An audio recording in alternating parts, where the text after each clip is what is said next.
Now to Cameroon, where protests have erupted ahead of the release of disputed presidential election results. Demonstrators in the city of Douala defied a government ban to show support for the opposition candidate. At least 4 people have been killed in clashes with security forces. Our correspondent Blaise Iong spoke to people there about what is driving these protests. Cameroonian police using tear gas to disperse protesters in Douala, the country's largest city. Many young people took to the streets to protest what they describe as fraud in the presidential election.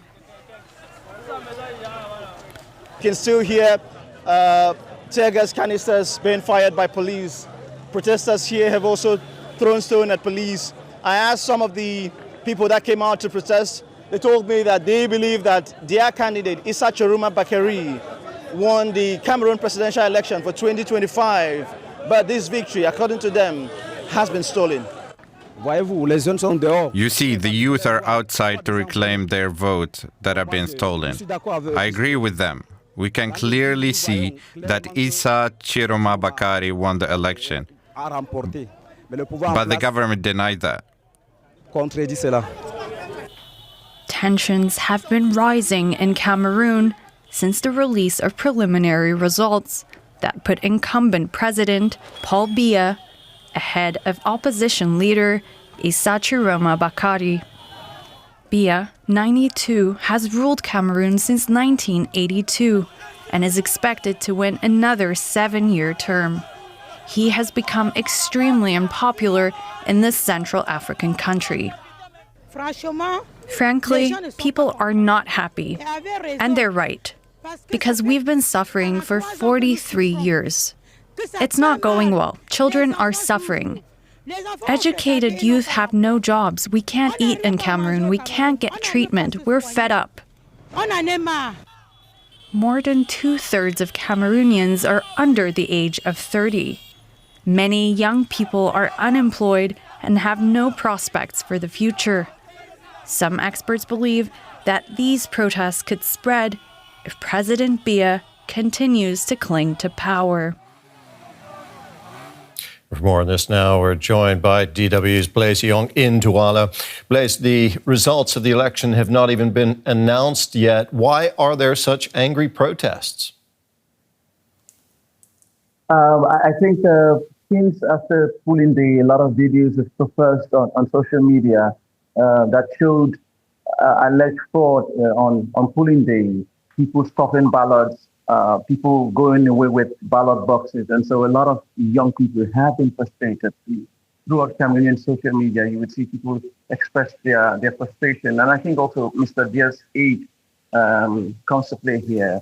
Cameroon has a very young demographic and it's led by very old people. And many of these young people that we saw in our report a short while ago said to me and continue to say that they think that Mr. Biya is old and it's not right for him to continue to lead the country. That's also because that his main challenger, opposition leader Isso Tchiroma Bakary, claimed victory days after the election. Days after the elections, after polling day, Isso Tchiroma claimed victory and said he had won 80% of the Cameroonian vote. So, what were some of the main issues in this election? Tell us more about what's at stake in this election. Cameroon's economy is struggling. So a lot of people in Cameroon do not have jobs, and because Biya has already ruled this country for 43 years, many of them believe that he has nothing to offer to them. So people over and over again, when you speak to them, they tell you that they want change, they want to see another president. About 70% of Cameroonians have only known one president because many of them are below 35 years old. Since he has been in power for more than 4 decades, they want to see someone new, just to have another fresh leadership. Job issues like you've mentioned, security in the north, where Boko Haram insurgency has still been killing a lot of Cameroonian civilians. In the west, where Anglophone separatists have been attacking the population and also security forces. So for many Cameroonians, it was a moment for change, to get rid of their 92-year-old president. So what can we expect, Blaise, to happen there once the official election results are released? There are fears that after the official results are released, Biya is expected to win. The announcement would happen in about 3 hours from now, that this protest, what we saw yesterday, would continue across Cameroon. The opposition leader, Isso Tchiroma Bakary, who's claimed victory, said he would not accept any result that proclaims Biya as the winner of this election. Blaise, thank you very much. That was our correspondent, Blaise Young, in Douala. And with me is DW reporter Roland Joden. Thanks for joining us here and breaking this down for us. The violence started because of controversy over the election. So could you tell us about that controversy?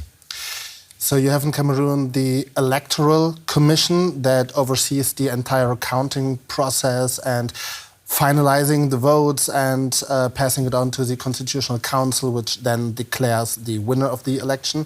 And each party sends one or more delegates into this commission. And the main opposition party, the FSNC, withdrew their delegates from this commission, saying, we've seen it. We've seen 80% of all the protocols from each polling station.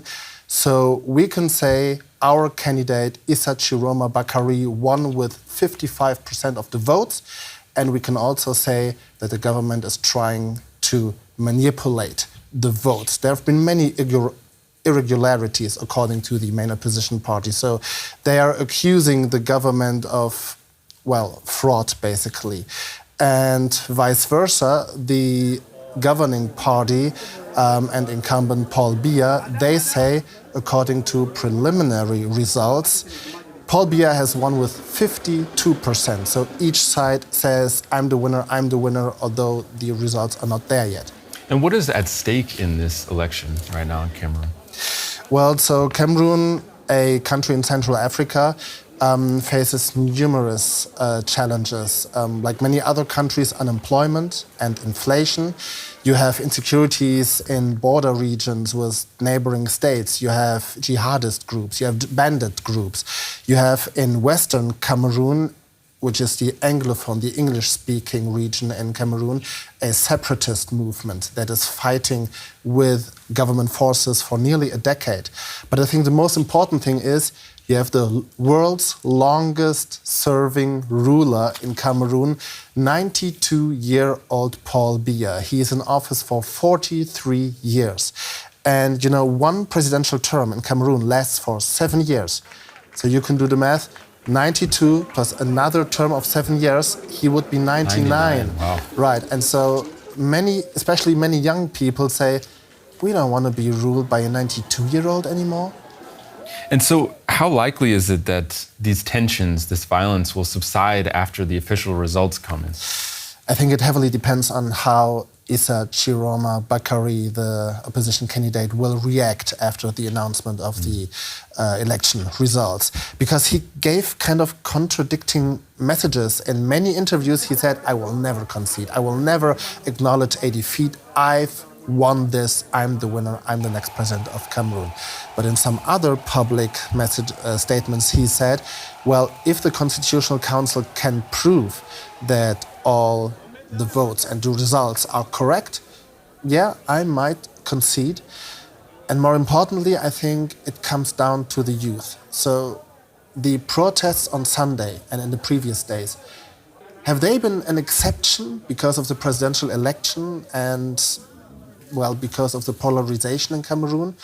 Or will the youth build up a more longer-lasting movement, maybe a Gen Z-like protest we've seen like in Asian countries or South American, right, Morocco, for example.